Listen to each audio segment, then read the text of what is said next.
നമ്മളെ +2 ഫിസിക്സിൽ കൂടുതലായിട്ടും ഡെറിവേഷൻസും തിയറീസൊക്കെയാണ് കൂടുതലുള്ളത്. അപ്പോൾ നമുക്ക് എക്സാമിനൊക്കെ ഒരുപാട് സ്കോർ ചെയ്യാൻ പറ്റുന്ന ഒരു ഏരിയയും കൂടിയാണ് ഈ ഡെറിവേഷൻസ്. കാരണം നമുക്ക് 3, 5, 7 മാർക്കിനൊക്കെ ഒരുപാട് ഡെറിവേഷൻസ് വരും. അപ്പോൾ നമ്മളിതിൻ്റെ സ്റ്റെപ്സൊക്കെ കറക്റ്റായിട്ട് എഴുതിയിട്ടുണ്ടെങ്കിൽ നമുക്ക് കൂടുതലൊന്നും ചിന്തിക്കാനില്ല, ആ മാർക്ക് നമ്മുടെ കയ്യിൽ വരും അല്ലേ. അപ്പോൾ നമ്മൾ ഫസ്റ്റ് ചാപ്റ്ററിലെ ഫസ്റ്റ് ലോ, അതായത് കൂളോംസ് ലോ, നമുക്ക് ഇതിൻ്റെ ഡെറിവേഷനാണ് ഇന്ന് നോക്കാൻ പോകുന്നത്. അപ്പോൾ coulombs law, the force between 2 point charges is directly proportional to the product of the charges and inversely proportional to the square of the distance between them. ഇവിടെ 2 charge ഉണ്ട്, Q. ഇത് തമ്മിലെ ഡിസ്റ്റൻസ് വരുന്നത് R ആണ്.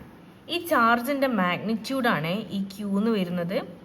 അപ്പോൾ നമ്മളിവിടെ F, നമ്മുടെ force, directly proportional to the product of charges, product of the magnitude of the charges. നമ്മളിവിടെ Q1 Q2 എന്ന് എടുക്കുവാണെങ്കിൽ നമുക്കിവിടെ Q1 Q2 എന്ന് കൊടുക്കാം.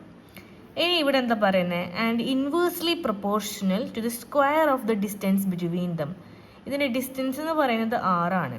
അപ്പോൾ നമുക്ക് ഇത് ഒന്നാമത്തെ ഇക്വേഷനായിട്ട് കൊടുത്തിട്ടുണ്ടെങ്കിൽ രണ്ടാമത്തെ ഇക്വേഷൻ വരുന്നത് 1/r² F is directly inversely proportional to the square of the distance between them. ഇനി നമുക്ക് ഈ 1 ഉം 2 ഉം കൂടി ഒരുമിച്ച് അങ്ങ് എഴുതിയാലോ. F directly proportional to Q1 Q2 divided by R².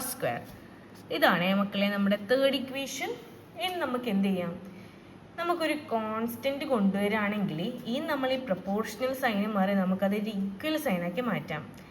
F equal to ആ കോൺസ്റ്റൻ്റ് ആണ് മക്കളെ 1/4πε0 Q1 Q2 ബൈ R² നമുക്കൊക്കെ എടുക്കാം. ഇതാണ് നമ്മുടെ ഇക്വേഷൻ വരുന്നത്.